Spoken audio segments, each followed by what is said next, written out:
الحمد لله رب العالمين والصلاة والسلام على نبينا محمد وعلى آله وصحبه أجمعين.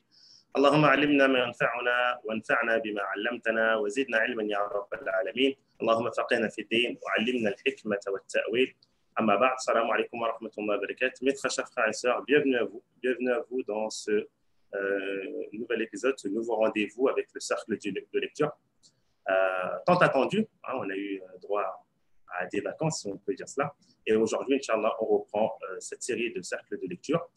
Pour la plupart, vous avez dû recevoir un mail avec tous les livres que nous allons aborder bi'idhnillah durant cette année scolaire. Avant tout, j'espère que vous vous portez tous bien et que vous nous entendez correctement. Je tiens rapidement, je prends juste 1 à 2 minutes à rappeler le principe du cercle de lecture pour ceux pour eux, c'est la première fois qu'ils participent. Donc, c'est un service qui fait partie parmi les services gratuits proposés par l'Institut Maïdars. Donc, on a le cercle de lecture, on a aussi les split fiqh et on a aussi les maï-conférences. Le principe du cercle de lecture, donc, je ne vais pas m'attarder et vous rappeler l'importance de la lecture qui est en soi un outil, un moyen par lequel le musulman s'instruit, par lequel le musulman apprend sa religion, d'accord, par lequel le musulman découvre de nouvelles choses.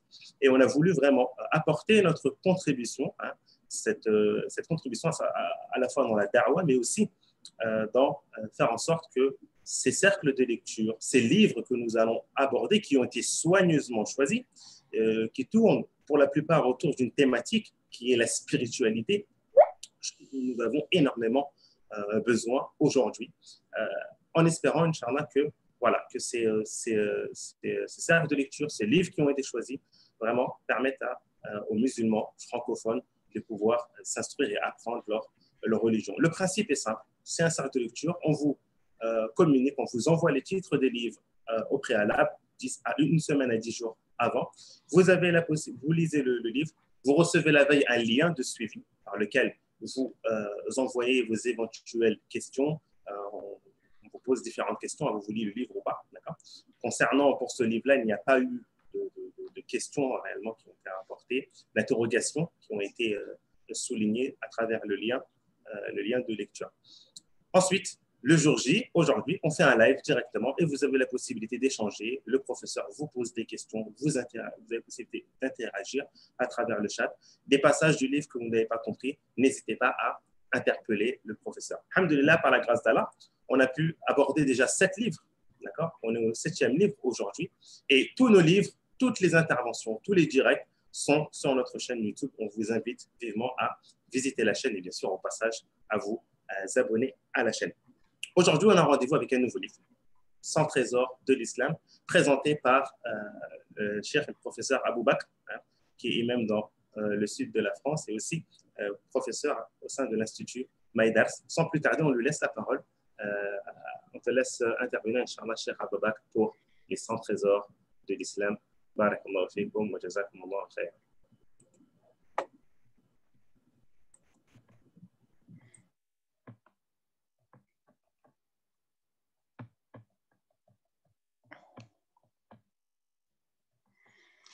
نعم بسم الله الرحمن الرحيم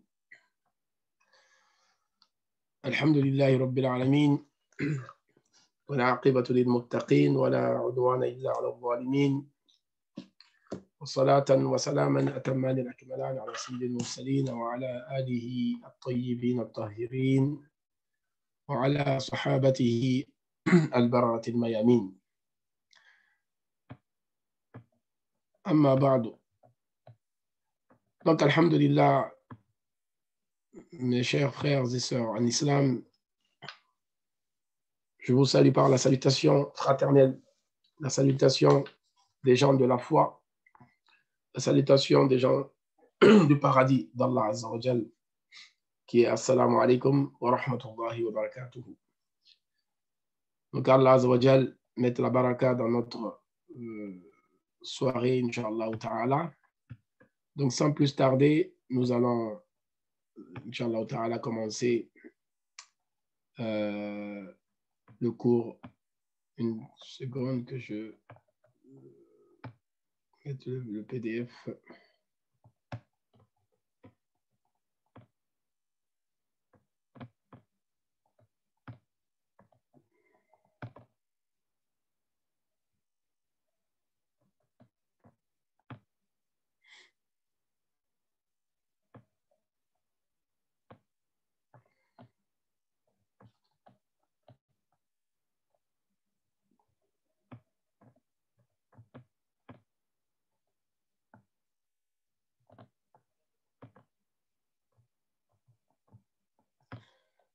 Une seconde. OK.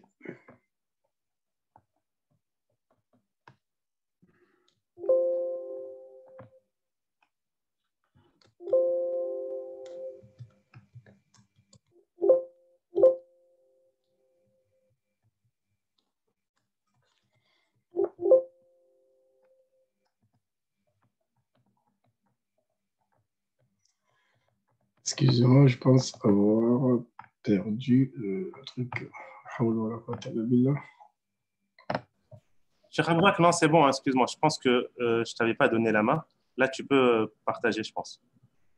Essaie de faire le partage, là. OK. Voilà, c'est de ma faute. Désolé, c'est les aléas du direct. Hein. Normalement, regarde, tu peux participer. Tu peux partager. OK.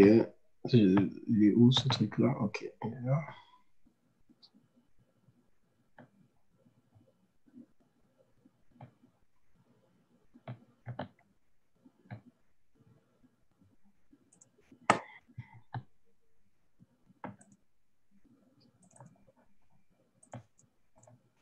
Si tu ne trouves pas, dis-moi, je le partage, moi. Je vais le fichier. Ouais, si tu peux le partager parce que Ok. j'ai que les 2 premières pages, je n'arrive pas à comprendre pourquoi. Ok, pas de problème, je me charge tout de suite. Alors, attends 2 secondes.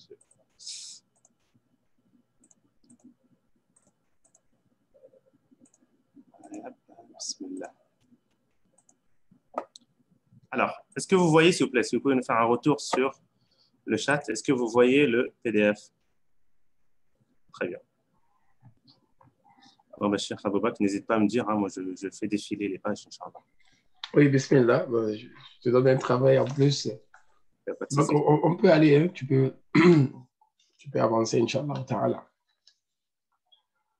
Non, donc la première des choses, d'abord, est-ce que vous avez déjà lu ce livre, Les 100 trésors de l'islam, de notre frère Samir Doudouche? Oui, mashallah. Qui d'autre a lu ce livre? Oui, mashallah. Non, oui. OK. 65%. OK. Non. Non, je ne l'ai pas encore lu. Non, oui, non. OK, OK. Khair, Inch'Allah. Donc, je pense que vous êtes partagés entre ceux qui ont lu une partie, ceux qui ont lu en entier et ceux qui n'ont pas lu. Khair. Naam. Donc, ceux qui ont lu, que pensez-vous de ce livre? Que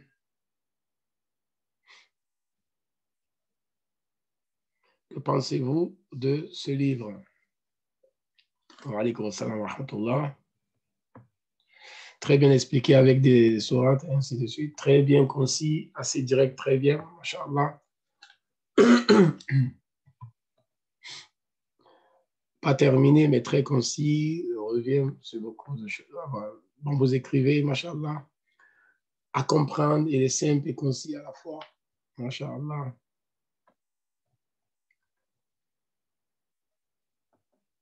Mashallah.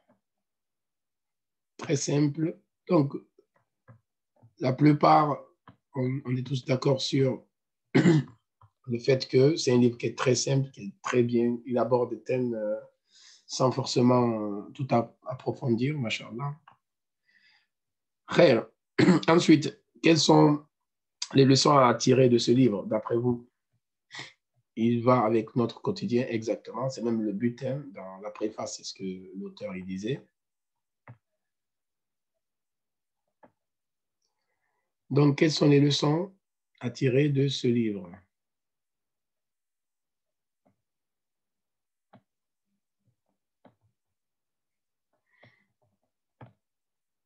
Je vous lis, hein. Ceux parmi nos frères et sœurs qui ont lu ce livre, quelles sont les leçons que vous tirez de ce livre? Il va avec notre quotidien, il nous apprend comment réussir notre vie avec l'aide, Inch'Allah. Ensuite, avec l'aide du Coran, très bien.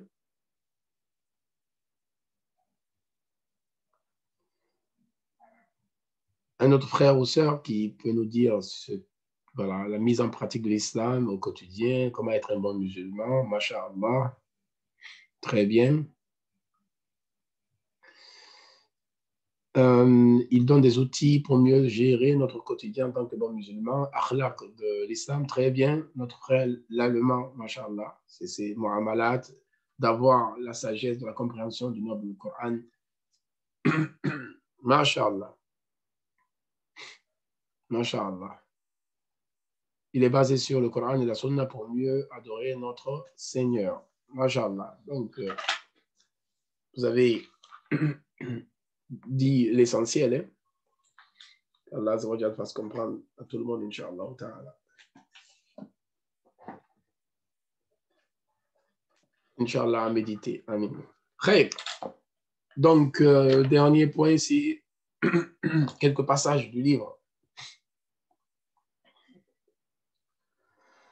Donc, moi, personnellement, après avoir parcouru ce livre, hein, que vous avez si bien, comment on appelle ça, résumé, hein, j'ai quelques passages qui m'ont plu plus que d'autres, et je dirais même qui m'ont interpellé plus que d'autres, parce que nous sommes là aussi dans ce but-là.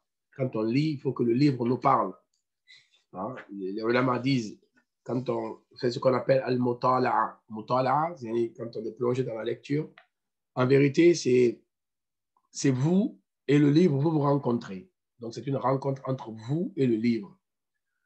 Parce que en arabe, la racine ou comment on appelle ça, ou tous les verbes qui sont sous la forme de mufa'ala, c'est des deux côtés. Vous voyez, c'est vous et une chose, ou vous et une personne. Donc, quand on dit mutala'a, le fait de lire le livre avec attention, c'est que vous lisez le livre aussi vous lit. C'est un lien que vous avez entre vous et le livre. Donc, il faut que le livre vous parle. Il faut que vous reteniez des choses importantes dans ce livre-là. Donc, d'où il y a certains passages sur lesquels, Inch'Allah ta'ala, nous allons parler. Ce sont les passages que moi, particulièrement, j'ai mentionnés. Avant même de commencer le premier passage, vous savez bien, pour ceux qui ont lu ce livre-là, hein, donc ce livre, le but, c'est avoir des principes du Coran et de la Sunna pour une vie meilleure. Le but, c'est ça. Et l'auteur a organisé son livre en 5 chapitres. Donc, le premier chapitre, il nous parle de la foi et de la spiritualité. Et il mentionne 20 points. Le deuxième chapitre, il nous parle de la santé et de l'hygiène. Il nous mentionne aussi 20 points. Le troisième chapitre, il nous parle de la psychologie. Et il mentionne aussi 20 points. Le quatrième chapitre plutôt, la famille et les relations. Il mentionne aussi 20 points. Et le dernier chapitre, c'est les finances. Il y mentionne aussi 20 points. Et à la fin, il finit par un prologue. Donc, voici comment le livre il est organisé par l'auteur. Donc, moi, le premier passage qui m'a parlé et que je voudrais partager avec vous, c'est l'importance et la nécessité du tawhid d'Allah Azza wa Jal. L'importance et, comment on appelle ça, la nécessité du tawhid, l'unicité d'Allah Azza wa Jal. L'auteur nous dit ici dans les précisions, le monothéisme est le principe le plus important de l'islam. Il est tiré de l'attestation de foi, le premier pilier de l'islam. En effet, le sens de la ilaha illallah est le suivant: il n'y a de divinité digne d'adoration qu'Allah, et si autre qu'Allah est adoré, cette adoration est alors vaine. Nulle est vaine, hein? C'est zéro. Donc ici, ce passage me parle particulièrement car c'est le fondement le plus important de notre religion. Parce que notre religion, c'est le tawhid d'Allah subhanahu azza wa jalla, l'unicité d'Allah azza wa jalla. Abdullah ibn Abbas radiallahu anhuma, il a dit une parole qui est très importante que l'imam al-Baghawi l'a mentionné dans son livre de tafsir. Il dit que Abdullah ibn Abbas a dit كل ما ورد في القرآن من العبادة فمعناها التوحيد. Il dit partout partout où vous voyez dans le Coran où Allah parle de ibada, de son adoration, ça signifie le tawhid, l'unicité, son unicité. Par exemple, quand Allah dit Ya ayyuhan nasu u'budu rabbakum alladhi khalaqakum walladhina min qablikum la'allakum tattaqun dans Surat al-Baqarah, Surat 2, verset 21. Allah Azza wa Jalla dit, ô vous les gens, adorez votre Seigneur qui vous a créé et ainsi aussi qui a créé ceux d'avant vous afin que vous atteindriez la piété. Imam Barawi dit, u'budu, ça veut dire wahidu, wahidu, yani ayez l'unicité d'Allah. Et Abdullah ibn Abbas a dit partout où vous voyez dans le Coran, il y a le mot al-ibada, ou ce qui est dérivé de la ibada, fama'naha at-tawhidu. En vérité, Allah nous parle de son unicité. Un des grands imams de l'islam, l'imam Abu Ja'far al-Tahawi, rahimahullah, qui est décédé en 321 de l'Hégire, donc du 4e siècle. 321 de l'Hégire, imam Abu Ja'far al-Tahawi, qui a ce livre qui est connu, hein, Al-Aqidat al-Tahawiyya, où il expose les croyances, le dogme des gens de la Sunna. Et si vous remarquez, le tout premier point qu'il mentionne dans ce livre-là, c'est le tawhid aussi d'Allah Azza wa Jalla. Il dit, نقول في توحيد الله معتقدين بتوفيق الله إن الله واحد لا شريك له. Il dit, nous déclarons hautement, tout en demandant l'assistance d'Allah, nous déclarons quoi? Inna Allah wahidun la sharika lahu. Allah est un et il n'a pas d'associé. Donc, la première base sans laquelle nous ne pouvons avancer dans l'islam, c'est le tawhid d'Allah subhanahu wa ta'ala. L'unicité d'Allah subhanahu wa ta'ala. Ensuite, par rapport toujours à ce point-là, il faut savoir que les ulama disent quasi tout le Coran, en tout cas, la majorité du Coran nous parle de quoi? Du tawhid d'Allah subhanahu wa ta'ala. يعني غالب سور القرآن وغالب آيات القرآن متضمنة للتوحيد. Vous prenez la plupart des sourates, vous prenez la plupart des versets, nous parlent de tawhid. Tellement certains ont dit Al-Qur'an kulluhu fi tawhidillahi subhanahu wa ta'ala. M'excusez, que tout le Coran est basé sur le tawhid d'Allah subhanahu wa ta'ala. Je prends un exemple. Quand on prend la sourate al-Fatiha, Alhamdulillah, pour les savants, la majorité qui disent que le premier verset de sourate al-Fatiha, c'est Alhamdu. Donc, Alhamdulillahi Rabbil Alamin. C'est un tawhid. C'est tawhid d'Allah aussi. Iyyaka na'budu wa iyyaka nasta'in. C'est toi celui que nous adorons et c'est à toi celui que nous implorons le secours. C'est tawhid. Ihdina as-sirat al-mustaqim. C'est aussi tawhid. Comment? Allah guide-nous sur le droit chemin. C'est quel chemin? Yani su'al al-hidayah ila tariq al-tawhid. Allah guide-nous sur le droit chemin, ça veut dire guide-nous sur le chemin du tawhid. Sur le chemin du tawhid. Sirat al-ladhina an'amta alayhim aussi c'est le tawhid. Vous me demandez, mais comment? Sirat al-ladhina an'amta alayhim, c'est le chemin du tawhid. Comment? Yani le chemin de ceux dont tu as complété bien fait. Ça c'est quoi? C'est bayanu li tariq al-muwahhidin. Allah nous montre ici, nous expose le chemin des gens monothéistes, des gens qui ont appliqué le tawhid dans leur vie. غير المغضوب عليهم ولا الضالين الذين فارقوا التوحيد. يعني إما عنادا وإما جهلا وإما إفسادا.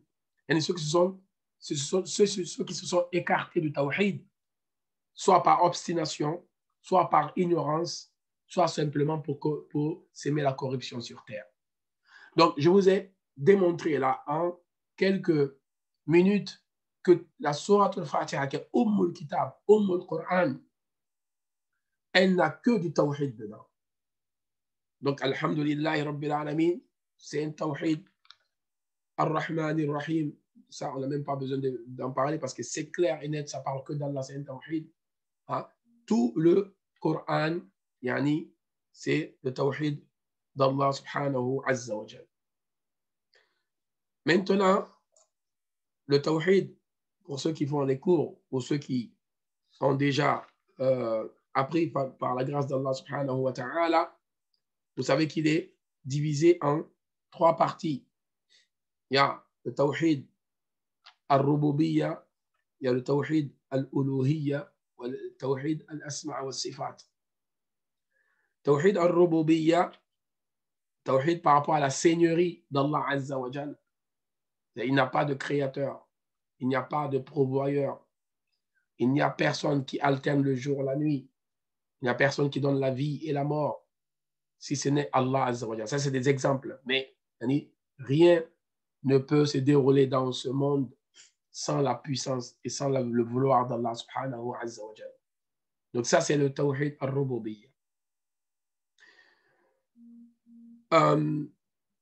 Et ce tawhid-là, tawhid al-rububiyya, il ne suffit pas tout seul pour sauver la personne du feu de l'enfer, pour mettre la personne dans le rang des muwahhidin, dans les rangs des monothéistes.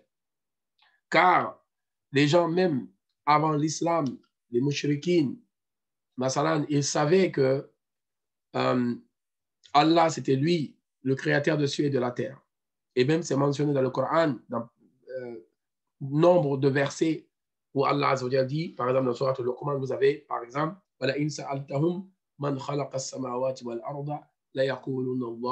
si tu leur demandes qui est-ce qui a créé les cieux et la terre, ils diront Allah. Si tu te demandes à qui? À eux, les polythéistes jadis de la Mecque, ils diront c'est Allah Azza wa Jal. Donc, ce tawhid-là, avec toute sa noblesse, ne suffira pas pour écarter la personne de l'associationnisme et le mettre dans le rang des muwahhidin, les gens qui ont le monothéisme pur.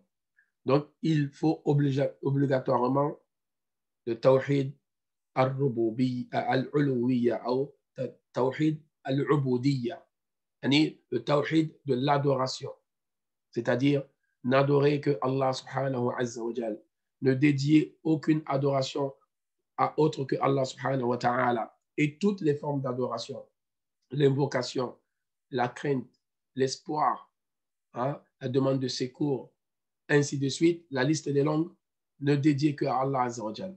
Et la troisième partie, le tawhid al-asma' wa sifat, que Allah azza wa jal, il est unique dans ses noms, unique dans ses attributs. Laysa kamithlihi shay' wa huwa as-sami'ul basir. Et il ne ressemble à aucune chose de ces créatures. Ces créatures, ne lui ressemblent pas, mais c'est lui qui est as-sami', l'audient, celui qui entend tout, al-basir, celui qui voit tout. Donc, les attributs que Allah azza wa jal nous a informés dans le Coran ou bien dans les hadiths authentiques de Nabi Muhammad sallallahu alayhi wa sallam sont les attributs d'Allah lui-même, et ces attributs-là n'ont aucune ressemblance, aucune similitude avec ceux de ces créatures, ni de loin, ni de près. Voilà. Ensuite, donc c'est un point qui est très long et Khalil al-Hamd, on essaye de résumer ça. Deuxièmement, le passage que j'ai mentionné ici, qui m'a parlé plus tôt, c'est celui de ce verset coranique-là dans Surat Al-Imran, le verset numéro 31, où Allah Azza wa Jalla dit قُلْ إِن كُنتُمْ تُحِبُّونَ اللَّهَ فَاتَّبِعُونِي يُحْبِبْكُمُ اللَّهُ وَيَغْفِرْ لَكُمْ ذُنُوبَكُمْ. Dis, ô Mohammed, si vous aimez vraiment Allah, suivez-moi, Allah vous aimera et vous pardonnera vos péchés, car Allah, lui, il est pardonneur et miséricordieux. Pourquoi ce verset, je l'ai choisi particulièrement? Parce que c'est un verset que les ulama, ils ont nommé Ayatul Mihna. C'est le verset du test. Quel test? Bon. Ayatul Mihna, c'est le verset du test. Quel test? Le test de l'amour d'Allah subhanahu wa ta'ala. Le test de l'amour d'Allah subhanahu wa ta'ala. voir vraiment qui est-ce qui aime vraiment Allah, qui est-ce qui aime vraiment le prophète Mohammed sallallahu alayhi wa sallam. Donc c'est pour cela ce verset-là particulièrement s'appelle, s'appelle Ayatul Mihna. Il est mentionné dans les livres de tafsir, Ibn al-Qayyim, le grand savant, a dit Idda'a qawmun mahabbat Allah. Fa'anzal Allahu ayat al-mihna. Il y a des gens qui ont proclamé l'amour d'Allah, qui ont prétendu l'amour d'Allah. Nous, on aime Allah. Ces gens-là ont proclamé l'amour d'Allah, ont prétendu l'amour d'Allah. Et Allah a fait descendre ce verset-là pour les tester. Et il a rapporté une parole de ce grand homme pieux qui s'appelle Abu Sulayman ad-Darani, rahmatullah alayhi. Il dit Lamma idda'at al-qulub mahabbat Allah, anzal Allah laha mihnatan. Lorsque les cœurs ont prétendu aimer Allah Azza wa Jal, Allah a fait descendre ce verset de l'épreuve ou le verset du test afin de les éprouver. Mihna, de les éprouver avec, de les tester avec. Qul in kuntum tuhibbuna Allah fattabi'uni. Et toujours Allama ibn al-Qayyim, rahimahullah, il dit en vérité, le plus important, c'est que Allah t'aime. L'honneur se trouve dans le fait que Allah t'aime. L'honneur ne se trouve pas dans le fait que toi, tu aimes Allah. C'est quand Allah t'aime, c'est là où tu gagnes tout. Maintenant, pour aimer, pour que Allah t'aime, il n'y a pas d'autre solution illa bittiba'i al-habib que de suivre le prophète Mohammed sallallahu alayhi wa sallam. Donc, ton bonheur à toi ou ton honneur auprès d'Allah, c'est que Allah t'aime. Tu peux dire, toi, tu aimes Allah 1000 fois par jour. Ça peut être faux, parce qu'il y a des déclarations d'amour qui sont fausses. Mais en vérité, comme il dit, Ashan fi anna Allah yuhibbukum. Le plus important, c'est que Allah, lui, il t'aime. Mais pour avoir l'amour d'Allah, la tanaluhu illa bittiba'il habib. Tu ne peux pas avoir l'amour d'Allah que si tu suis le prophète Mohammed sallallahu alayhi wa sallam. Car Allah a mis une condition. Si vous aimez Allah, fattabi'uni, suivez-moi, suivez mon chemin. Le chemin de qui? De Muhammad sallallahu alayhi wa sallam. Et même Ibn al-Qayyim il va un peu plus loin en disant Aslul ibadati al-mahabbatu, al-mahabbatullah. Que même l'origine même de l'adoration, c'est l'amour d'Allah Azza wa Jal. Et dans une autre de ses paroles, dans une autre de ce qu'il a dit, il dit que les deux axes de l'adoration d'Allah subhanahu wa ta'ala, c'est Ghayatul Hub, Ghayatul Dhul. Hein? C'est-à-dire que le summum de l'amour et le summum de la soumission. Et c'est entre les deux que oscille Falakul Ibadati. L'astre de l'adoration oscille entre le summum de l'amour et le summum de la soumission. Wa ibadatul rahmani ghayatu hubbihi ma dhulli abidihi huma kutubani. Donc, et aussi, quand on aime, on suit son bien-aimé. Et quand on aime ce que son bien-aimé aime. Comme le poète, il dit, ta'asil ilaha wa tudhiru hubbahu. هذا محال يعني في القياس بديع. Tu dis, tu prétends aimer ton bien-aimé et tu lui désobéis. Ça, c'est quelque chose qui est impossible, qui est étrange dans l'analogie.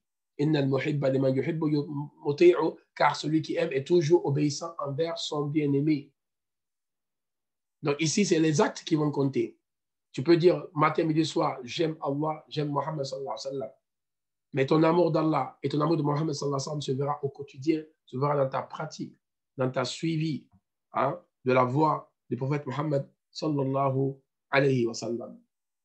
C'est ainsi, Imam Malik dit, Man ahabba ta'ata Allahi, ahabbahu Allah, wa habbabahu ila khalqihi. Donc, aimer Allah, c'est aussi aimer l'obéissance à Allah. Tu aimes la salat, tu aimes le jeûne, tu aimes le hajj, tu aimes la sadaqa. Comme j'ai dit une fois ici, quand tu donnes même une sadaqa à un pauvre, tu aimes lui donner, tu es content de lui donner, tu l'embrasses même ce pauvre-là. Pourquoi? Parce que toi, tu as besoin de lui donner plus que lui, il a besoin de recevoir. Parce que souvent, nous, on donne presque, voilà, le cœur n'y est pas. Sache que le pauvre, il n'a pas besoin que toi, tu lui donnes. Mais toi, tu as besoin de donner au pauvre. Car quand tu donnes, dans le hadith, taqa'u fi yani yamin ar-Rahman, ça tombe dans la main d'Allah d'abord, quand tu donnes une sadaqa à un pauvre, avant de tomber à fi yadil miskin, avant que ça tombe sur la main du pauvre. Donc, tu te dis, je donne, mais je donne d'abord à Allah. C'est Allah même dit dans le Coran, Man dha alladhi yuqridu Allah qardan hasana, qui va prêter à Allah, qui va faire un crédit à Allah. Subhanallah, Allah n'a pas besoin. Donc, yani, man ahabba ta'at Allahi, ahabbahu Allah. Celui qui aime l'obéissance à Allah, Allah va l'aimer. Wa habbabahu ila khalqihi, Allah fera que les créatures d'Allah vont aussi t'aimer. Wa innama kanat muwafaqatul mahboubi dalilan ala mahabbatihi. Maintenant, qu'est-ce qui prouve que tu aimes un bien-aimé? Le dalil, la preuve, c'est quoi? Muwafaqa al-mahboub. Que tu sois en concordance avec celui que tu aimes. Que tu vas dans le même sens que celui que tu aimes. Que tu aimes ce que celui que tu aimes aime. C'est ça l'amour. C'est ça le vrai amour. Et ce sujet, je vous dis, il est très long. Pour terminer sur ce sujet-là, donc, celui qui aime Allah, il suit le prophète Mohammed sallallahu alayhi wa sallam. Donc, la preuve de l'amour, c'est dans la suivi. Ensuite, le troisième point qui m'a interpellé, c'est où Allah Azza wa Jal nous parle, c'est dans Surat Al-Mujadala, au verset 11, Yarfa'illahu alladhina amanu minkum walladhina utul ilma darajat.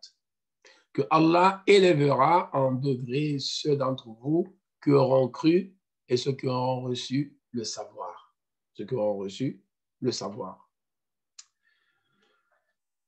Le grand Imam al-Bukhari, rahimahullah, vous savez, son Jami al-Sahih, son recueil de hadiths authentiques, il a commencé par parler de Wahi, Kitab al-Wahi, la révélation, ensuite Kitab al-Iman, le livre de la foi, ensuite Kitab al-Ilm, le livre de la science.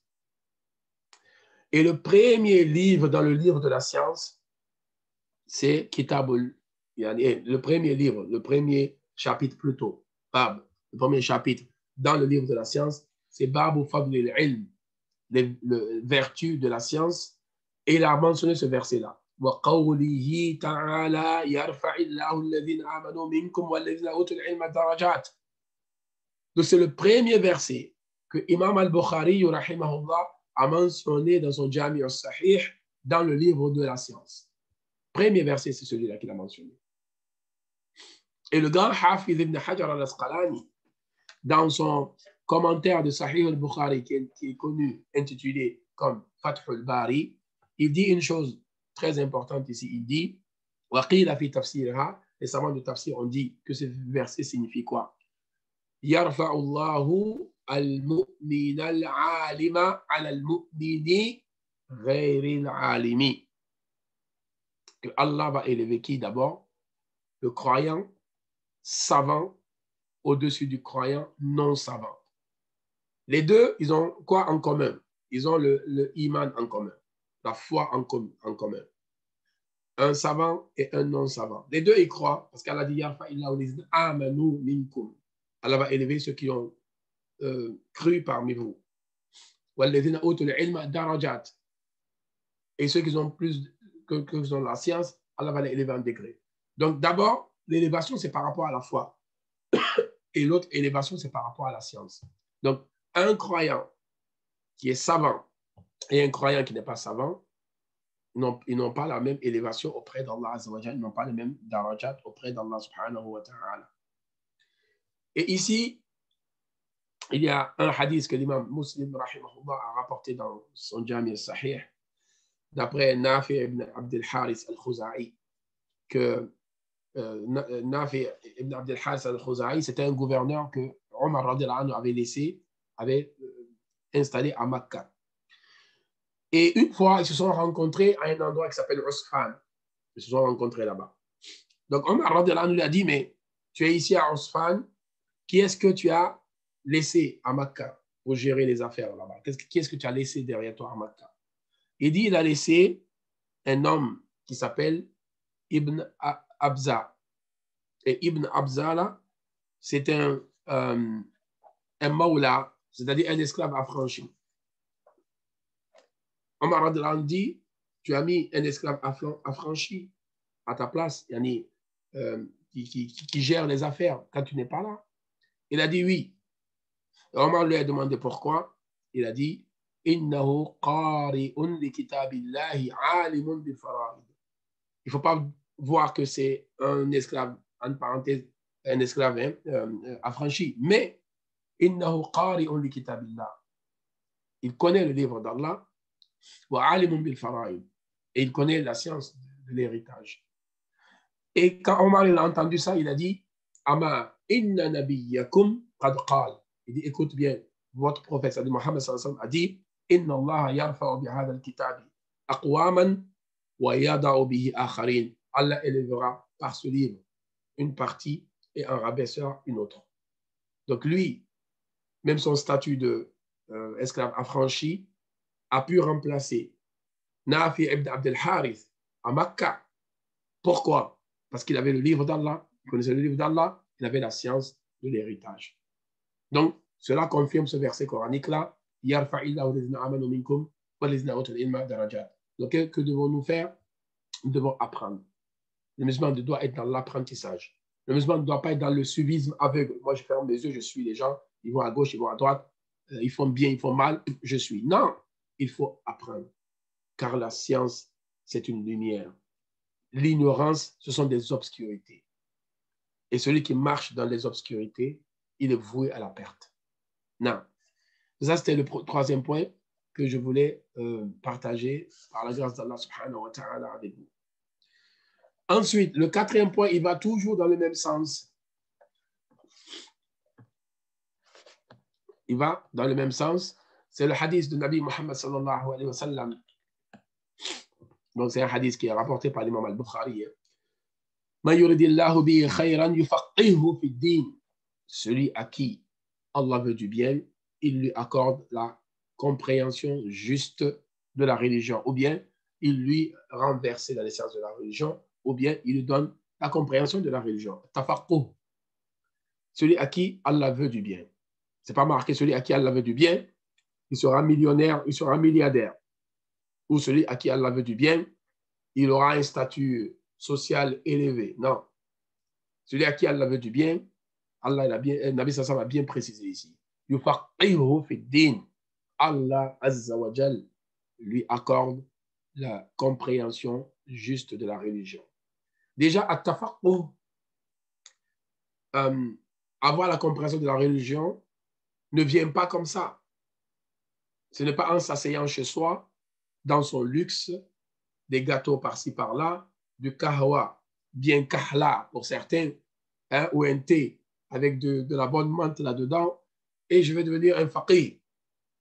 Non, non, non, non, non. Un faqih, pour atteindre ce degré, il souffre, il sacrifie beaucoup, il supporte beaucoup de difficultés pour arriver à ce stade-là. C'est ça, Nabi Sassam a utilisé le mot quoi? Yufaqihu fi din. Tafaqquh fi din. Donc, et tafaqquh, les ulama disent, c'est acquérir quelque chose en permanemment faisant la chose. Acquérir quelque chose après avoir fourni un effort. Un effort. Ce n'est pas quelque chose qui sort comme ça. Comme Yahya ibn Abi Kathir a dit, la yunalu al-ilmu bi rahati al-jasad. On ne peut pas avoir la science avec la relaxation du corps. C'est-à-dire, on ne peut pas avoir la science, acquérir la science dans le luxe, dans les tranquilles, on a notre cappuccino devant nous, on a nos fraises par-ci, par-là, tranquille, les pieds croisés, un oreiller par-ci, par-là, et on aura la science d'Allah, et on aura la science qu'Allah a donnée. Non, non, non, non, c'est pas comme ça. Il faut mériter cette science-là. Et pour terminer sur ce point-là, le grand Hafiz ibn Hajar al-Asqalani, comme c'est un hadith de Bukhari, lui-même il dit ومفهوم الحديث أن من لم يتفقه في الدين أي يتعلم قواعد الإسلام وما يتصل بها من الفروع فقد حرم الخير. Ibn Hajar al-Asqalani a dit celui qui n'apprend pas sa religion, ça veut dire quoi apprendre sa religion? Celui qui n'apprend pas les bases de sa religion, les fondements de sa religion, qui n'apprend pas aussi les branches de sa religion, il y a les fondements, c'est comme un arbre, il y a les fondements, ensuite il y a des branches. Il a été privé de tout bien. Il a été privé de tout bien.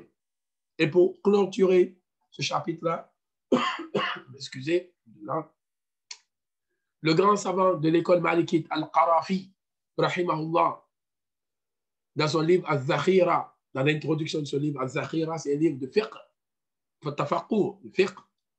Il a marqué une partie, dans l'introduction, une parole, mashallah, magnifique.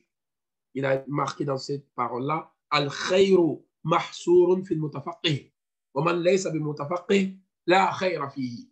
Il dit le bien, tout le bien est seulement et seulement en celui qui étudie le fiqh, celui qui apprend le fiqh, qui apprend le ilm. Et celui qui n'apprend pas le ilm, la khayra fihi, il n'a aucun bien en lui. Wallahi, méditons mes frères et sœurs en islam. Imam al-Qarafi dit, le khayr, il est seulement en ceux-là, ceux qui étudient et étudient avec effort, avec patience, ils endurent, ils supportent, mais ils ne lâchent pas. Ils étudient, ils apprennent. Que le bien, le khayr, il est seulement en eux. Et le khayr n'est pas en celui qui n'apprend pas, celui qui ne patiente pas, qui ne supporte pas les difficultés dans la recherche de la science. Car la science, en vérité, c'est le chemin qui nous mène vers le paradis d'Allah subhanahu wa ta'ala. Donc ça, c'était le 4e point que je voulais partager avec vous. Ensuite, on vient au 5e point. Voilà, je ne sais pas si on fera tous les points parce que le temps, il passe très, très vite. Et je sais que, voilà, il fait nuit. Khayr, Inch'Allah. Donc là, le point que je voulais partager avec vous, c'était une précision que l'auteur a magnifiquement mentionné ici. La prière est le plus important des 5 piliers de l'islam, directement après l'attestation de la foi. Après la shahada, le plus important de tous les actes, c'est la salat.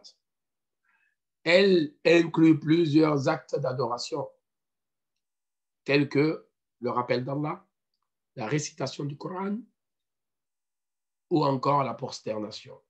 Vous voyez, quand vous faites la salat, vous avez le Coran dedans, vous avez le dhikr d'Allah, vous avez l'humilité, parce que poser son front par terre, c'est la position où on est le plus proche d'Allah Azza wa Jal. Aqrabu ma yakunu al-abdu wa huwa sajid. Là, on est le plus proche d'Allah Azza wa Jal, c'est quand on est en prosternation.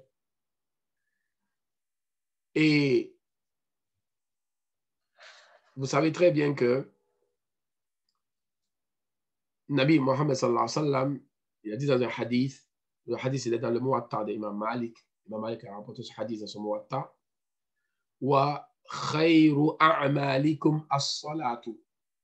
La meilleure de vos œuvres, c'est la salat. La meilleure de vos œuvres, c'est la salat.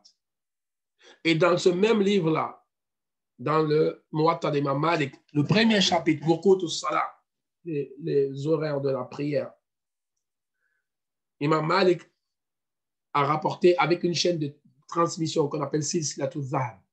Dans la science de hadith, on appelle ça Silsilatu Zahab, c'est-à-dire qu'une chaîne de transmission en or. Une chaîne de transmission en or. C'est quoi une chaîne de transmission en or?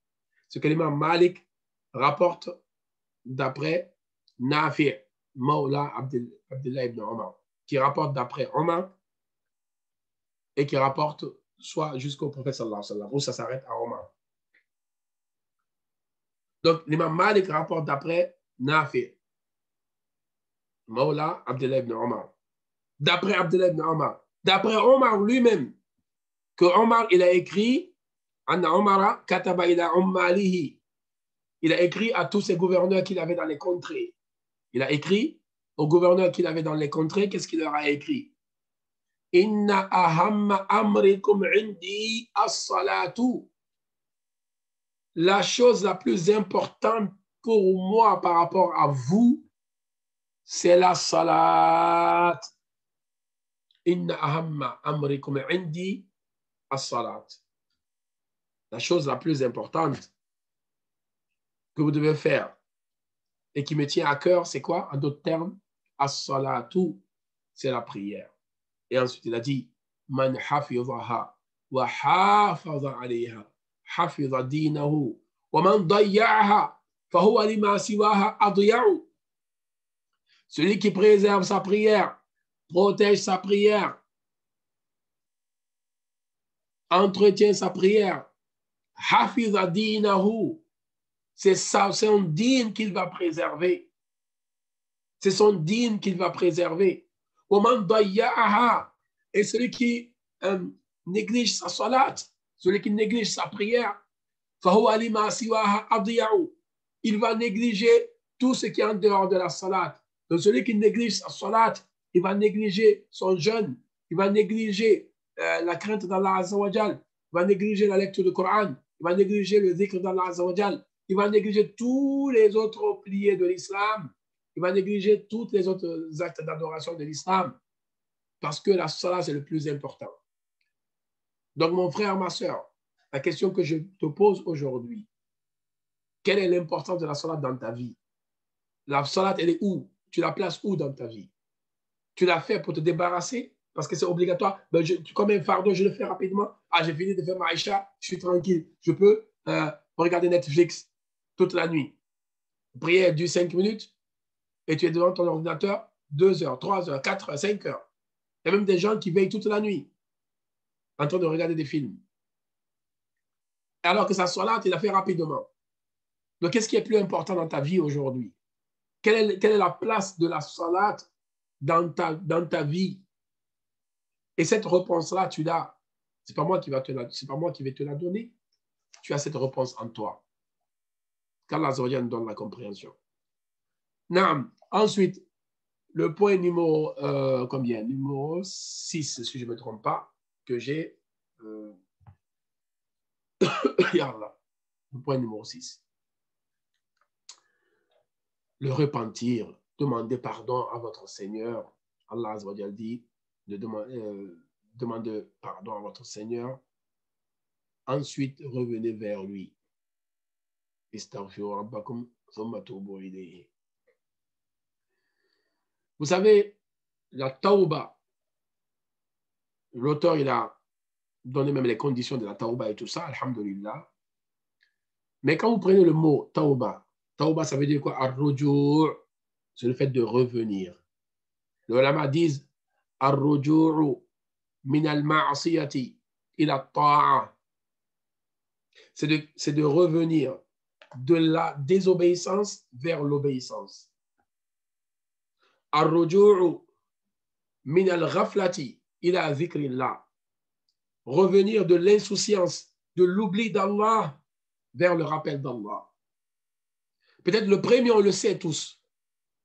Si j'ai fait un péché, je dois me repentir le plus tôt possible.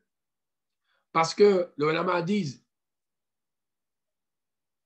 il ne faut pas faire ta'khir tauba, il ne faut pas retarder un tauba. Il ne faut pas retarder le repentir. Car retarder le repentir a besoin d'un autre repentir. Retarder un repentir a besoin d'un autre repentir pour le retard du repentir. Donc, par rapport au péché, je pense que tous, on sait qu'il faut faire tauba, qu'il faut demander pardon à Allah Azza wa Jal. Mais par rapport à l'insouciance, par rapport à l'oubli d'Allah, combien parmi nous on fait tauba? Pourtant, ça fait partie de la tauba. Ar-ruju'u min al-ghaflati ila dhikr. que tu abandonnes l'insouciance, l'oubli d'Allah et tu reviennes vers Allah. Ça aussi, c'est une tawbah. C'est pour ça Allah dit dans le Coran, dans Surat Nour, Surat la lumière, وَتُوبُوا إِلَى اللَّهِ جَمِيعًا أَيُّهَا الْمُؤْمِنُونَ لَعَلَّكُمْ تُفْلِحُونَ. Et repentez-vous tous vers Allah Azza wa Jal, ô vous les croyants, لَعَلَّكُمْ تُفْلِحُونَ, afin que vous récoltiez le succès. Allah dit jami'an, tous. C'est pour ça que vous voyez ici, l'auteur nous a mentionné un hadith où Nabi sallallahu alayhi wa sallam dit, je jure par Allah, je demande pardon à Allah, je me repens plus de 70 fois. Et notre hadith, plus de 100 fois. Muhammad sallallahu alayhi wa sallam, qui est ma'soum, qui est préservé, protégé par Allah contre le péché, il dit qu'il revient à Allah tous les jours 70 fois. Dans une autre version, 100 fois par jour. Moi et vous, combien de istighfar nous faisons par jour? Combien de fois? Si Nabi sallallahu alayhi wa sallam, qui est un être pur, qui est un être vraiment choisi par Allah Azza wa Jal, il fait istighfar, tawbah, 100 fois par jour. Combien de fois, moi et vous, on doit le faire? Combien de fois, moi et vous, on doit le faire? Nabi sallallahu alayhi wa sallam a accompli sa mission comme il se doit. La dernière sourate, je ne dis pas le dernier verset, je parle de la sourate. La dernière sourate qui est descendue dans le Coran, c'est sourate Nasr, le secours. Idha ja'a nasrullahi wal fath. Lorsque le secours d'Allah vient et l'ouverture. Wa ra'ayta an-nasa yadkhuluna fi dinillahi afwaja, et que tu vois les gens rentrer en masse dans la religion d'Allah. Fasabbih bihamdi rabbika wastaghfiruhu. Fais le tasbih d'Allah et demande-lui pardon. Car lui, il accepte le repentir. Ça, c'est la fin de la mission de Mohammed sallallahu alayhi wa sallam. Lorsque Allah te donne l'aide, Allah te fait des ouvertures, il faut faire quoi? Il faut faire tasbih d'Allah, tasbih. Et il faut faire istighfar. Et Aïcha dit, excusez, à la fin de la vie de Mohammed sallallahu alayhi wa sallam, c'est ce qu'il faisait. Il faisait le tasbih, fasabbih bihamdi rabbik, le tahmid, louange à Allah, et le istighfar à la fin de sa vie. Abu Bakr as-Siddiq, radiyallahu anhu, le noble compagnon de Mohammed sallallahu alayhi wa sallam, premier successeur de Mohammed sallallahu alayhi wa sallam, il vient voir le prophète sallallahu alayhi wa sallam, il dit, Ya Rasulallah, ô messager d'Allah, enseigne-moi un dua que je vais faire dans ma salat. Meilleur des hommes après tous les prophètes, c'est Abu Bakr radiyallahu anhu. Ça, c'est la croyance des gens de la Sunna. Meilleur des hommes après tous les prophètes. C'est qui? C'est Abu Bakr as-Siddiq radiyallahu anhu. Il dit, Ya Rasulallah, enseigne-moi un dua que je vais faire dans la salat. Le Nabi sallam dit ceci dans le tashahhud. Allahumma ighfirli Allahumma ighfirli maghfiratan min indik. Allahumma inni zalamtu nafsi zulman kathira. Oh Allah, j'ai été injuste envers moi. Zulman kathira, beaucoup d'injustice. Faghfirli fa innahu la yaghfiru dhunuba illa ant. Dans une autre version, Allahumma inni zalamtu nafsi zulman kabira. Faghfirli maghfiratan min indik warhamni innaka antal ghafurur rahim. Oh Allah, j'ai fait une grande injustice envers moi-même. J'ai fait beaucoup d'injustices envers moi-même. Dans l'autre variante de ce doigt, Faghfirli maghfiratan min indik. Pardonne-moi d'un pardon émanant de toi. Warhamni, aie miséricorde envers moi, fais-moi miséricorde. Fa innahu la yaghfiru dhunuba illa ant. Car personne ne pardonne les péchés à part toi.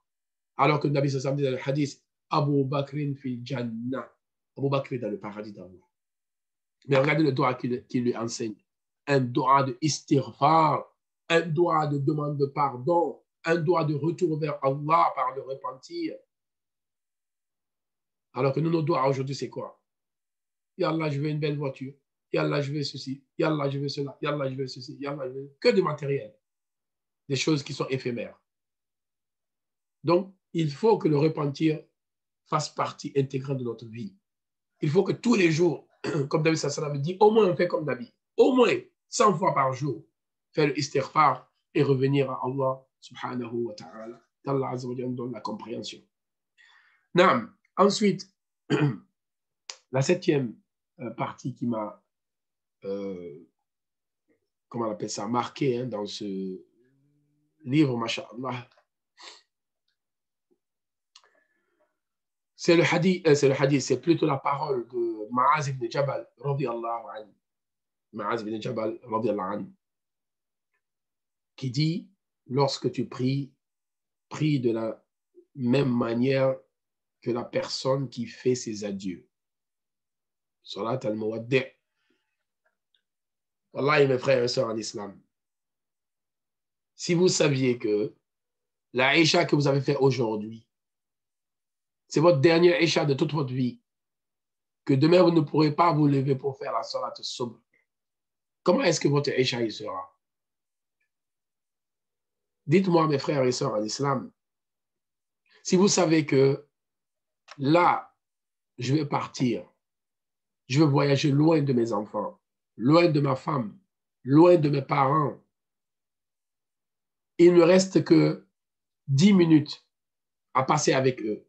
Dites-moi, qu'est-ce que vous allez faire de vos 10 minutes? Comment vous allez, comment on appelle ça, savourer ces 10 minutes-là? Comment est-ce que vous allez utiliser ces 10 minutes? C'est ce qu'il veut dire ici, Ma'az ibn Jabal. Wallahi, mes frères, Salli salat al-Muwaddi', fais une prière de celui qui fait ses adieux. Mais regardez aujourd'hui, nous prions Allahu Akbar, on regarde à gauche, à droite, on se gratte par-ci, par-là, ceci, cela. Allahu Akbar, on pense à ce qu'on a dans nos frigos, on pense, je ne sais à quoi d'autre. Na'udhu billah, qu'Allah nous pardonne. Donc, essayons de, c'est pour ça qu'Allah nous dit dans le Coran, vous ne verrez jamais dans le Coran où Allah dit, sallu, vous priez, pour parler de la salat. Il dit toujours, aqimus salat, alladhina yuqimuna as-salat, aqimis salat, établir la prière, c'est-à-dire construire la prière, accomplir la prière. Et les ulama disent, établir la prière, c'est-à-dire de respecter les fara'id, les actes obligatoires, les sunan, les mustahabbat, tout ce qui est surrogatoire, faire attention à ce qui est les mufsidat, makruhat, tout ce qui annule la prière, hein, tout ce qui est déconseillé dans la prière, et aussi al-khushu'u fi salat, d'être recueilli dans la salat, c'est ça, aqimus salat, construisez votre salat, établissez votre salat. C'est pas prier comme ça. Allah Akbar, tu pries comme tu veux. Non. Il faut construire cette prière-là. Et parmi la construction de cette prière, c'est de prier comme si c'est la dernière prière de ta vie. Ensuite, toujours, ça c'est les paroles parmi les paroles de nos pieux anciens, Zaynul Abidin, Ibn Ali, Ibn al-Hussein, Ibn Ali, Ibn Abi Talib. Donc, c'est l'arrière-petit-fils de qui? Ali, radiyallahu anhu. On l'appelle Zaynul Abidin, c'est-à-dire l'ornement des adorateurs. L'ornement des adorateurs. Il est mentionné que pourquoi on l'appelait Zaynul Abidin, parce qu'il faisait beaucoup d'adoration. Il est mentionné dans un livre d'histoire, Wallahu a'lam, de son authenticité, mais qu'il faisait 1000 rakats nafila par jour. 1000 rakats nafila par jour. Nous, déjà, si on arrive à faire 12 rakats, comme Nabi sallallahu alayhi wa sallam a dit dans le hadith, celui qui fait 12 rakats nafila par jour, et sunna par jour, Allah lui construit une maison au paradis. 2 rakats avant Fajr, 4 rakats avant Dhuhr, 2 rakats après Dhuhr, 2 rakats après Maghrib, 2 rakats après Aisha, ou bien 2 rakats avant avant plutôt Dhuhr et 4 rakats après Dhuhr. L'essentiel, quand vous comptez ça, ça fait 12. 12 rakats. Nabi sallallahu alayhi wa sallam dit dans le hadith, celui qui fait 12 rakats sunna par jour, il a une maison au paradis. Nous, aujourd'hui, prenons aujourd'hui, là, dimanche, là où nous sommes, qui parmi nous a fait ces 12 rakats sunna, ces 12 sunna? Qui est-ce qui parmi nous les a respectés? À plus forte raison, faire un surplus. Parce que nafila, c'est ziyada. Nafila, c'est en plus. Déjà, si tu n'arrives pas à faire les mu'akkad, sunna mu'akkada, tu n'arrives pas à faire ça. Les sunna qui sont fortement recommandés, Comment tu vas faire les autres? Les prières de nuit, les nawafil, tahajjud, ainsi de suite. Hein, comme notre frère Hussein a dit, les rawatib. Il y en a qui sont liés aux prières obligatoires. Wallah, mes frères, remettons-nous en question. Donc, vous avez compris, comme le directeur il a dit au début de l'intervention ici, que les livres qui ont été choisis là, c'est pour mettre de la spiritualité dans notre islam. Et c'est important parce que c'est l'âme même de l'islam. L'islam, ce n'est pas que halal, haram, sunnah, bid'a, guidé, égaré, bon, mauvais. L'islam, c'est ça aussi. C'est la relation que tu as avec Allah à travers ta salat, la qualité de ta salat, la qualité de ta salat, la qualité de tes adorations. Tellement aujourd'hui en France, vous voyez, qu'Allah nous pardonne, la plupart des non-musulmans, qu'est-ce qu'ils voient chez les musulmans? Ah, les musulmans, ils sont que dans ceci est permis, ceci est interdit, ceci est... Ils voient l'islam comme une religion rigide. Alors que c'est fou. L'islam, ce n'est pas une religion rigide. Il y a tout un chapitre dans le Sahih al-Bukhari. Ad-din yusrun. La religion est facile à pratiquer. Yusrun. Nabi sallallahu a été clair dessus. Ad-din yusrun. La religion est de pratique facile. Mais les gens qui ne sont pas dans la religion, qui sont à l'extérieur de la religion, souvent quand ils voient, je ne dis pas tous, hein, mais souvent quand ils voient les musulmans, ils voient quelque chose de rigide. Des gens il n'y a pas de spiritualité, ils ne pleurent pas la nuit, par exemple, ils ne pleurent pas dans les soujouds, ils ne prient pas pendant longtemps. Non, ils voient des gens seulement, je suis là, c'est bon, c'est mauvais, c'est bon, c'est comme des robots. Les robots qui n'ont pas d'âme, parce que les robots ils sont télécommandés, ils n'ont pas d'âme. Donc faisons attention. Mettons de la spiritualité dans notre dîme et vous allez voir comment nous allons évoluer. Non, ensuite, la 9e chose que je voulais partager avec vous, il va être même 22 heures, se rappeler de la mort. Donc, notre frère ou sœur, excusez-moi parce que le nom, je ne peux pas savoir, comment s'appelle le livre? Le livre, ce sont les 100 trésors de l'islam. Et où s'en procurer, je pense, sur Internet, vous pouvez les avoir. Hein? Voilà, sur Internet. Ou dans ceux qui habitent dans les grandes villes, dans les librairies, je pense que ça, on peut les trouver, Inch'Allah ta'ala. Voilà, la librairie Al-Bayyina, ça se trouve, Masha'Allah, en ligne, Masha'Allah. Donc, se rappeler de la mort. Le prophète sallallahu alayhi wa sallam a dit, rappelez-vous fréquemment de celle qui coupe les plaisirs en voulant dire par cela la mort. Subhanallah, subhanallah, subhanallah. Aksiru zikra hadimi ou bien hadim al-lazzat. Aksiru, le Sassam dit fréquemment, abondamment. Wallah, et même si c'est tous les jours, vous prenez 5 minutes, vous vous asseyez, vous vous mettez dans la peau d'un mort. Tous les jours, 5 minutes. Vous vous asseyez, vous mettez dans la peau d'un mort. Me voici mort. Me voici. Ils sont en train de laver mon corps. Ils sont en train de m'ensevelir, de m'enrouler dans des linceuls. Ils sont en train de creuser ma tombe. Ils sont en train de me poser dans ma dernière demeure dans ce monde, dunya. Ils sont en train de mettre la terre sur moi. Je suis en train de revenir à mon origine, comme Allah dit, minha khalaqnakum wa fiha nu'idukum wa minha nukhrijukum taratan ukhra. De la terre, nous vous avons créé, et vers la terre, nous allons vous retourner, et de la terre, nous allons vous ressusciter. 3 promesses. Nous avons vu 2.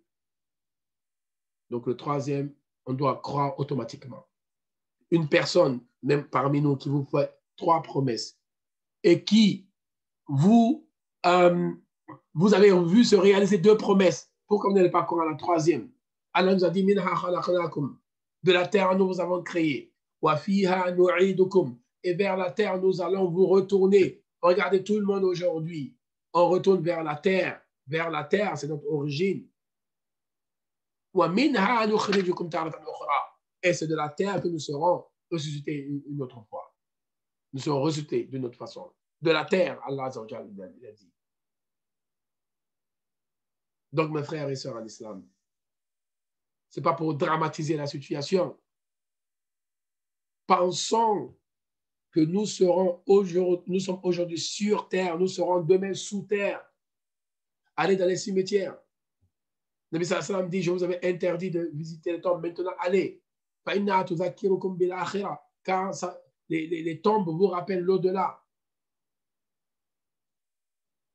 Il y a deux exhorteurs, un qui est audible, l'autre qui est silencieux. Celui qui est audible, c'est le Coran. C'est un exhortateur, un muzakir, un wa'id. C'est un exhortateur. Le Coran, il nous exhorte. Les tombes, les cimetières aussi nous exhortent. La seule différence, c'est que l'un est audible, l'autre n'est pas. Le cimetière, c'est un message fort, silencieux. Fort, silencieux à la fois. Parce que quand vous allez là-bas, vous n'entendez rien. Mais le message que vous recevez de là-bas, c'est un message fort. Mes chers frères et sœurs en islam, aujourd'hui en France, particulièrement, les gens sont là. Je suis français, je ne suis pas français, je suis chez moi, je ne suis pas chez moi. On est tous des étrangers sur terre. Nous ne sommes pas d'ici. Sur aucune terre du monde ne nous appartient, aucune terre du monde, que ce soit l'Afrique, l'Amérique, l'Europe, l'Océanie, l'Asie, nous sommes tous des étrangers. Abdullah ibn Omar, dans le Sahih al-Bukhari, il dit, Akhadha Rasulullah sallallahu alayhi wa sallam bi mankibi. Le Nabi sallallahu alayhi wa sallam a posé sa main bénie sur mon épaule, il a dit, Kun fi dunya ka'annaka gharibun aw abiru sabil. Sois dans ce monde comme un étranger ou comme celui qui traverse le chemin. Et depuis ce jour, Abdullah ibn Omar disait, Ida amsayta fala tantazir as-sabah wa ida asbahta fala tantazir al-masa wa khudh min hayatika li mautik wa li maradika wa li sihhatika li maradik. Il dit, Abdullah ibn Omar, ça, il dit, quand tu es au soir, n'attends pas le matin. Quand tu es au matin, n'attends pas le soir. Prends ta santé pour ta maladie et prends ta vie pour ta mort. Dans une autre version, compte-toi parmi les gens des tombeaux. Compte-toi parmi les morts. Ça, le poète, il a dit, Laysa al-gharibu gharib al-shami wal-yamani inna al-ghariba gharib al-lahdi wal-kafani. L'étranger, c'est pas celui qui est étranger au Yémen ou au Cham, le Levant. Le vrai étranger, c'est celui qui est étranger dans la tombe. Allahu Akbar. Et dans le kafan. Wallahi, quand vous sortez d'ici, de ce monde, vous partez avec quoi? Vous partez avec votre kafan. Kafan, c'est le linceul. Le linceul. Et le camphre qu'ils vont mettre sur vous, le genre de bonne senteur qu'ils vont mettre sur votre kafan pour que ça sente un peu bon. Ou quand ils vont vous laver, ils vont mettre du camphre dedans pour que ça sente un peu bon. C'est avec ça que vous allez quitter ce monde. Rien d'autre. C'est pour cela, dans le tafsir, voilà, n'oublie pas ta part dans ce bas monde. Certains ulama disent, Ibn Kathir rahmatullah dit, si on parle des choses matérielles, ce sont des choses nécessaires, telles que le mariage, la nourriture, les vêtements, le transport, l'habitation. C'est ce qu'on appelle ad-daruriyat al-khams. Ce sont les 5 choses qui sont nécessaires dans la vie. Voilà, n'oublie pas ta part dans ce monde. Ce sont les choses nécessaires. Et d'autres tafsirs, Imam al-Qurtubi dit, voilà, n'oublie pas ta part dans ce monde. Il dit, nasibul insani fi dunya al-kafan. Ta part dans ce monde, c'est ton linceul. Ce que tu vas emporter avec toi, c'est ton linceul. Et même ton linceul, il va te laisser dans la tombe, dans la terre, là. Ta beauté, elle sera où? Ta jeunesse, elle sera où? Tu faisais le malin dans le quartier. Tu faisais la belle dans le quartier, dans la ville. Tu faisais le beau devant tes amis et tout. Quand on va te mettre sous terre, tu verras cette beauté-là, où est-ce qu'elle va partir? Wallah, prenons au moins 5 minutes par jour. Mettons-nous dans la peau d'un mort. Mettons-nous dans la peau d'un mort. Ce que vous aimez, ce que vous appréciez, ce que vous flattez, vous abandonneront. On est là, j'aime mon mari, j'aime mon mari, j'aime mon mari. Wallah, votre mari, il meurt dans cette pièce. Son corps reste dans cette pièce une nuit. Vous n'oserez même pas passer la nuit dans cette pièce. Ah, j'aime ma femme, je suis fou amoureux de ma femme. Votre femme, votre épouse, elle meurt là, elle reste dans cette pièce, vous ne passerez pas la nuit. Vous aurez même peur de vous approcher de son corps. C'est quoi cet amour-là? Vous allez rentrer dans la tombe avec elle? Vous allez rentrer dans la tombe avec elle? Oui, je t'aime, enterrez-moi avec elle. Déjà, elle n'est même pas encore enterrée, vous pensez à une autre femme. Soyons véridiques. Il a raconté qu'une fois un homme, bon, c'est une anecdote, hein, un homme qui était très malade, il a dit à son épouse, il dit, oh ma femme, vraiment, je suis très triste. Elle dit, mais pourquoi tu es triste? Je suis triste parce que je suis un bon mari pour toi et tout. Et mon souci, c'est que je vais mourir. Et quand je vais mourir, je ne sais pas dans les bras de qui tu seras, avec qui tu seras. Et moi, ça m'inquiète énormément. La femme lui a dit, mais ne t'inquiète pas. Tu vois, notre voisin qui est à côté, il est pas mal, hein, c'est quelqu'un de bien, il est pas mal. Il n'est même pas encore mort. Sa femme, elle a déjà un regard sur le voisin, mes frères et sœurs. Wallahi, pour terminer, pour clôturer ce chapitre-là, l'imam Al-Ghazali, rahimahullah, dans un de ses pamphlets qu'il a écrit à un de ses étudiants, il s'appelle Ayyou al-Walad, oh mon fils, il dit, Inna manzilaka al-qabr, ta demeure, c'est la tombe. Ta dernière demeure dans ce monde, c'est la tombe. Wa ahlul qubur yantavirunaka fi kulli lahza. Et ceux qui habitent dans les tombes t'attendent à chaque instant. Mata tasilu ilayhim. Quand est-ce que tu arriveras chez eux? Ensuite, tu lui dis, Iyaka, Iyaka, gare à toi, antasila ilayhim bilazad, que tu arrives chez les habitants des tombes sans viatique, c'est-à-dire sans provision. Iyaka, Iyaka, gare à toi. Pour reclôturer, à chaque fois je dis clôture, mais j'ai des choses qui me viennent, qui sont intéressantes. Pensez à 2 nuits. Pensez à 2 nuits. Je ne vous parle pas de la nuit de noces, là tout le monde est content. Pensez à 2 nuits. La première nuit que vous allez passer dans la tombe. La première nuit que vous allez passer dans la tombe. La deuxième nuit, la nuit dont le lendemain sera le jour de la résurrection.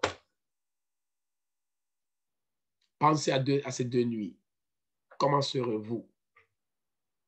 La première nuit que vous allez passer dans la tombe. La deuxième nuit, dont le lendemain, c'est Qiyama. C'est le jour de la résurrection. Le jour de rassemblement. Et le jour aussi de la grande perte. Allah dit, Yawmut Tarabun. Le jour de la grande perte. Wallah, ils perdent dans ce dunya, ce n'est pas une perte. On perd son business, on perd de l'argent, on perd son emploi, on perd... ça, ce n'est pas une perte, ça. Wallahi, la vraie perte, c'est Yawm al-Qiyamah. Dans ce bas monde, ce n'est pas la vraie pauvreté. Si vous n'avez pas à manger, vous frappez à la porte de votre voisin, il va vous donner une miette de pain, il va vous donner peut-être de l'eau. Mais ce n'est pas la vraie pauvreté. La vraie pauvreté, c'est dans l'enfer. quand les gens de l'enfer vont demander que de l'eau, ne serait-ce que de l'eau à boire, et on leur refusera dans le feu de l'enfer. Qu'Allah Azza wa Jal donne la compréhension. J'ai mon ordinateur qui risque de s'éteindre. Attendez, je vais le brancher là, subhanallah, je vais complètement oublier. Une seconde que je puisse brancher mon ordinateur.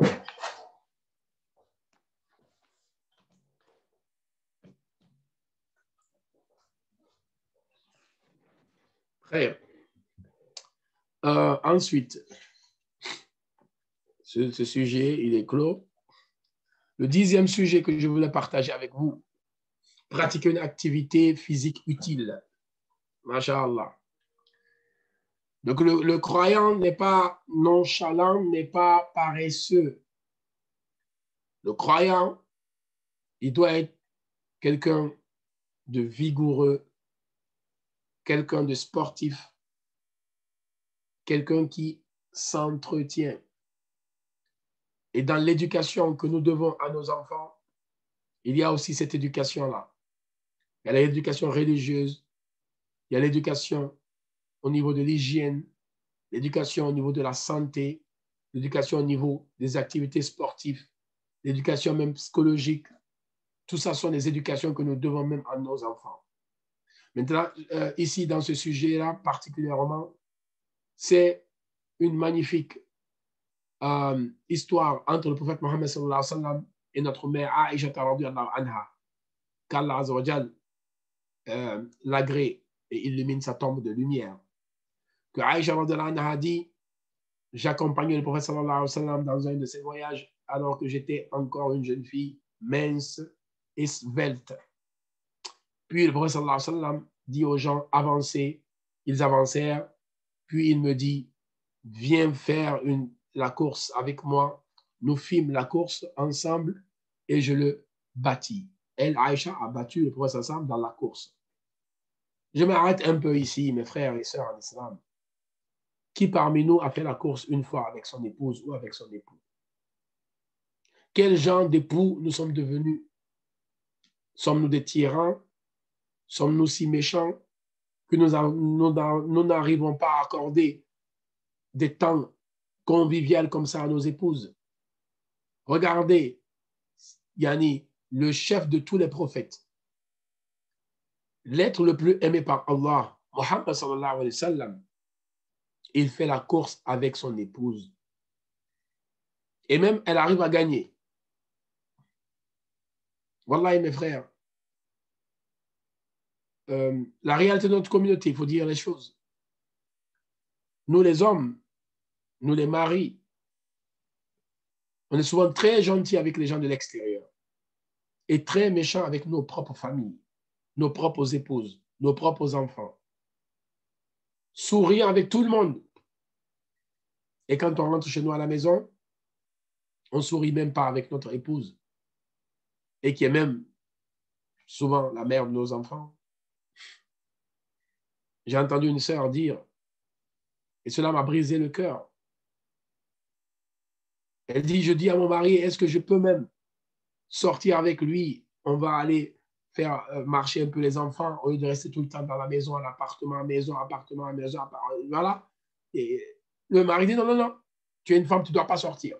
Je ne sais pas quelle pratique de l'islam, comment ils ont compris l'islam, ces frères-là. Subhanallah. Après, il ne faut pas qu'on s'étonne que les gens critiquent l'islam, ils critiquent les musulmans ici en France. Hein.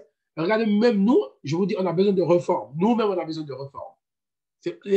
On n'entend même pas que les autres nous disent que vous, les musulmans, vous avez...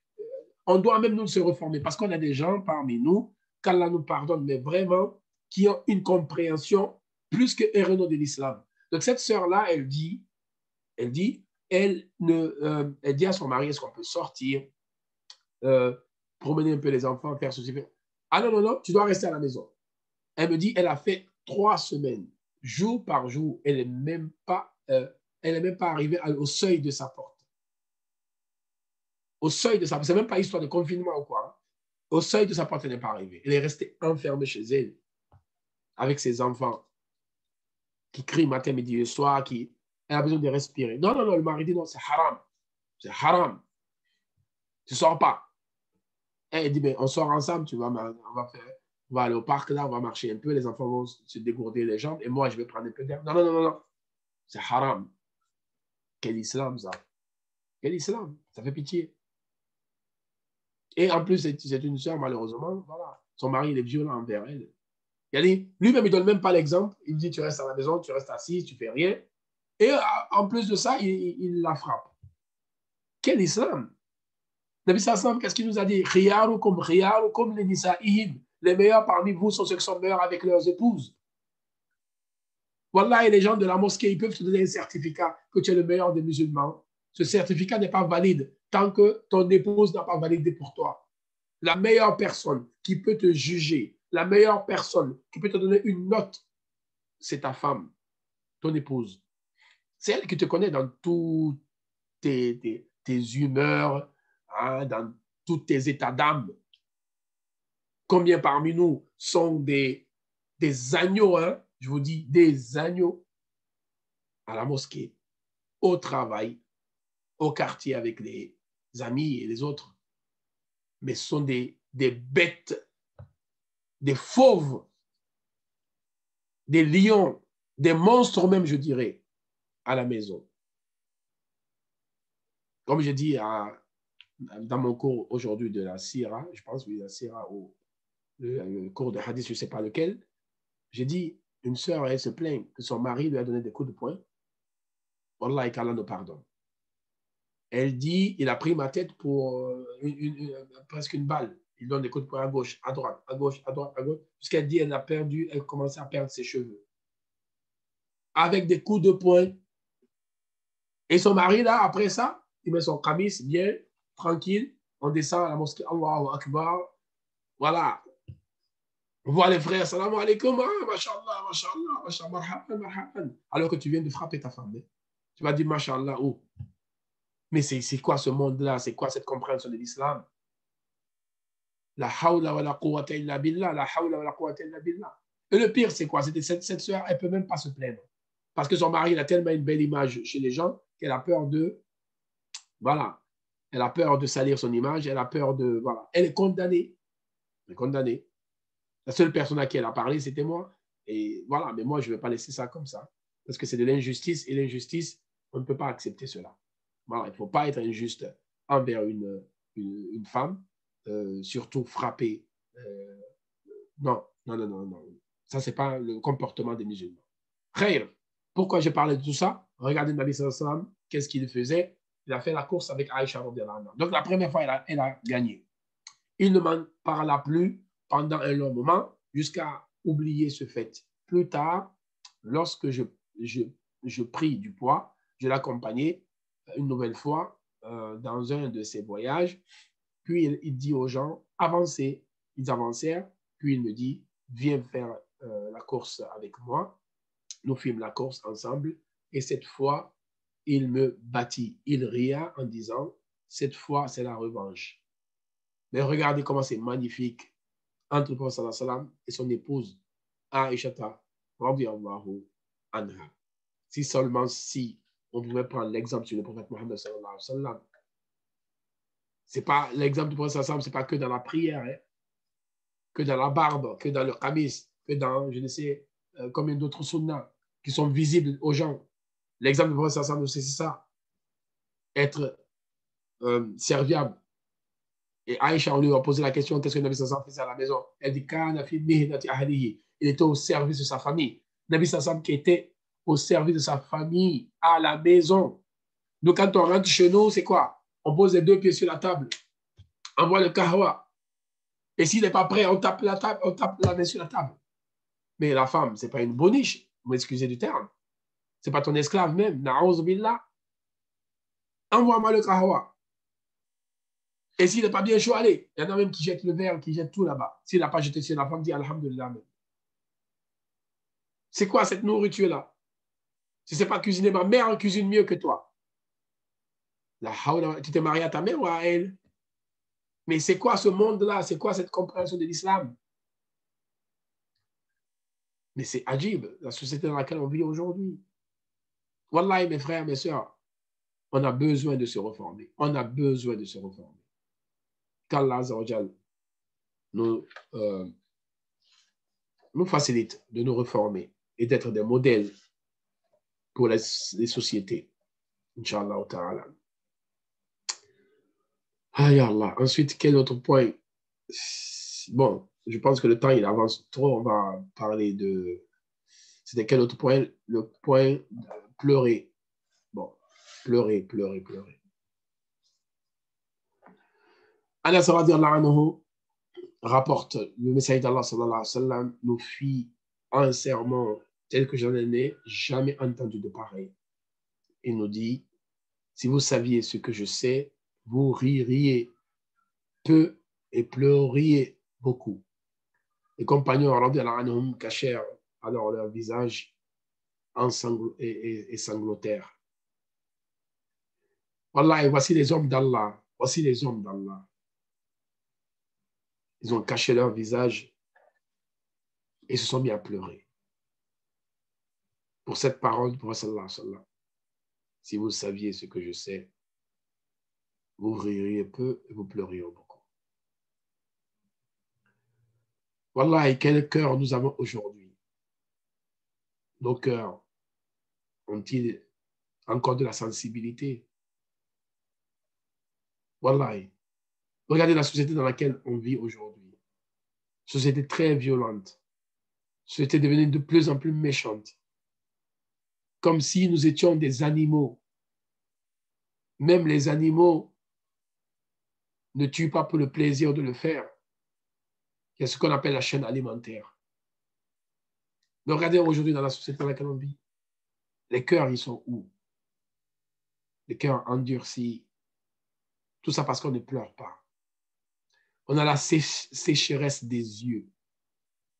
Du mot de l'Aïnain.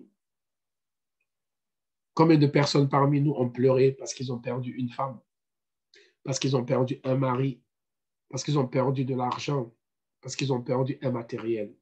Ils ont pleuré. Mais combien parmi nous ont pleuré par amour pour Allah Azza wa Jal?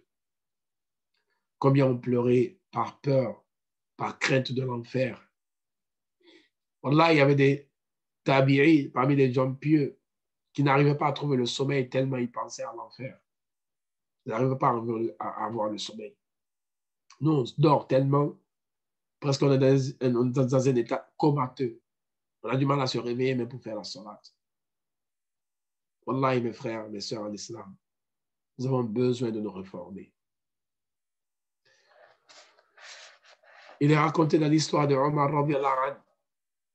L'imam Ibn al-Jawzi rapporte cette histoire-là dans son livre Sifatul Safwa. L'imam As-Suyuti rahmatullah alayhi rapporte aussi la même histoire dans son livre Tariq al-Khulafa. Il est mentionné que Abdullah ibn Isa rahimahullah a dit Kana fi wajhi Umar khattani aswadani min al-buka. Que Omar radiallahu anhu avait 2 traces noires sur les joues à cause des pleurs. Et Omar, vous pensez qu'il pleure à cause de l'argent? Il pleure parce qu'il n'a pas à manger? Non. Pour Allah Azza wa Jal. Jusqu'à avoir 2 traces noires. Khattani aswadan. 2 traces noires. À force de pleurer. À force de pleurer.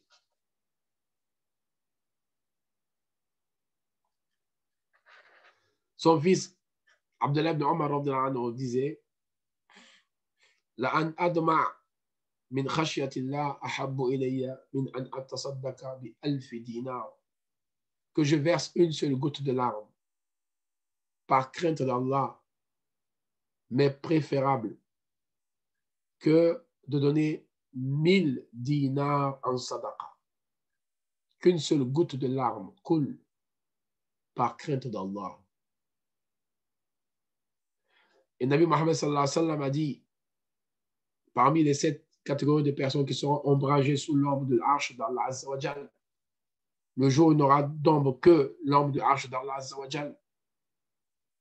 وَرَجُلٌ ذَكَرَ اللَّهَ خَالِيًا فَفَاضَتْ عَيْنَاهُ. Un homme qui s'est souvenu d'Allah, un homme qui s'est rappelé d'Allah en séclusion. Fafadat aina, ses yeux ont coulé, ses larmes ont coulé.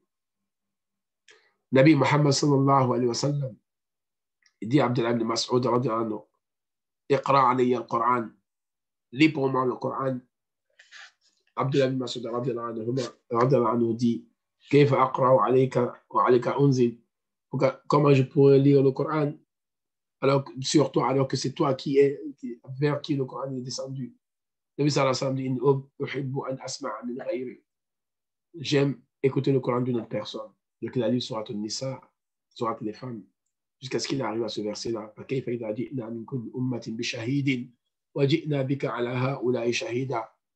Comment ce sera le jour où on fera venir pour chaque communauté un témoin. On te fera venir pour témoin contre cela, contre cette communauté. Il dit, je me suis tourné vers lui. Donc il a dit, attends, il a dit, c'est bon, c'est bon. Et quand je me suis tourné vers lui, j'ai vu que ses larmes coulaient. Les larmes de qui? Muhammad sallallahu alayhi wa sallam. Car il a pensé à ce verset qui se réalisera le jour de Qiyamah. Wallahi, combien de versets nous avons entendus sur la mort, sur la résurrection, l'enfer, la tombe. Mais combien de larmes nous avons versées? Wallahi, si on n'arrive pas à verser une seule larme par crainte d'Allah, par amour d'Allah, c'est que nos cœurs, ils sont morts. Et vous savez, un corps qui est mort n'a plus de sensibilité. Ma bimayitin, ma limayitin min jurhin ilamu, que un corps mort, même si tu le piques 1000 fois, il n'aura aucune sensation, il ne sentira rien. Donc nos cœurs, si on n'a plus de sensations dans nos cœurs ne sont plus doux, nos cœurs ne sont plus sensibles, c'est qu'ils sont morts. Il n'y a plus de vie dans ces cœurs-là. Il faut faire vivre ces cœurs-là par la grâce d'Allah subhanahu wa ta'ala. Naam. On va passer au point prochain, Inch'Allah ta'ala. Et je pense, si vous acceptez, on va peut-être s'arrêter sur ce point-là parce que c'est mon 4e cours ici, bien sûr, mais j'avais cours aussi avec les enfants de la madrasa. Donc, ça sera mon 4e cours et j'ai la voix qui est vraiment cassée, qui est vraiment fatiguée, vous m'excusez. Donc, Inch'Allah ta'ala, on va essayer de s'arrêter sur ce point-là et peut-être une autre fois, on va continuer, Inch'Allah ta'ala. Donc, ce que je voulais partager avec vous, c'est par rapport à la patience. Et le hadith où Nabi sallallahu alayhi wa sallam dit وَالصَّبْرُ ضِيَاءٌ, la patience est une lumière. La patience est une lumière. Allahu Akbar. La patience est une lumière. Mais quelle lumière? Allah et Nabi sallallahu alayhi wa sallam a utilisé dans ce hadith-là. Diya. Diya, c'est la clarté. Diya, c'est cette lumière qui sort du soleil. Le soleil. Vous savez, il y a la lumière de la lune et il y a la lumière du soleil. La différence, elle est où? La lumière du soleil est accompagnée de chaleur. Ça brûle. La lumière de la lune n'est pas accompagnée de chaleur. Et ici, Allah Azza wa Jalla nous dit dans le Coran, هو الذي جعل الشمس ضياء والقمر نورا.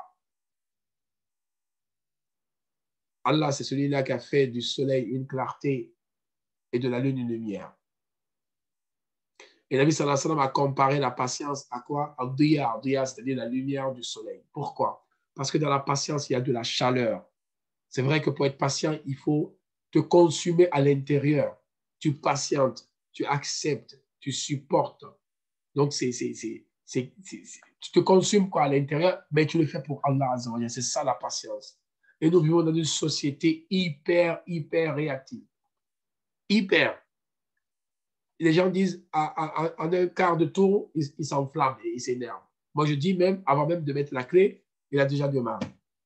Avant même de mettre la clé. Tellement les gens s'empressent, tellement les gens n'ont plus de patience, tellement. Inch'Allah ta'ala, on aura une autre assise. On en parlait avec le directeur pour avoir une autre assise pour terminer le livre.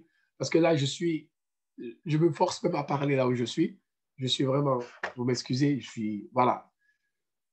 J'ai vraiment la gorge qui me fait mal, mais alhamdulillah, comme on fait ce travail-là pour Allah Azza wa Jal, on va continuer, au moins on va terminer ce point-là, Inch'Allah ta'ala, sur la patience. En plus, c'est le bon sujet, la patience. Et je vais vous dire une chose, au moins que vous pouvez retenir sur le sujet de la patience. La patience, ce n'est pas une faiblesse. La patience n'est pas une faiblesse. La patience, c'est une force. Ne prenez pas les gens patients pour des faibles. Les gens patients sont les gens les plus forts. Car la force, ce n'est pas dans le physique. La force, ce n'est pas dans le fait de terrasser les gens, le fait de lutter physiquement, faire tomber les gens, agresser les gens, taper les gens, montrer ses muscles. Wallahi, ce n'est pas ça la force. La force, c'est dans la patience. Le plus fort, c'est celui qui est le plus patient. Et comme c'est une qualité noble, Allah ne la donne pas à n'importe qui. L'imam Hassan al-Basri rahmatullah alayhi a dit As-sabru kanzun min kunuzillah ou kanzun min kunuzil jannah, que la patience est un trésor parmi les trésors du paradis. La yu'tihi Allahu illa li rajulin karimin indahu. Allah n'accorde la patience qu'à quelqu'un qui est honorable auprès de lui. Donc si vous n'êtes pas patient, sachez que vous n'êtes pas honorable auprès d'Allah Azza wa Jal. Si vous n'êtes pas patient, vous n'êtes pas honorable auprès d'Allah subhanahu wa ta'ala. Donc il faut avoir la noblesse auprès d'Allah pour mériter la patience, parce que la patience se mérite. C'est une qualité qu'Allah ne donne pas à tout le monde.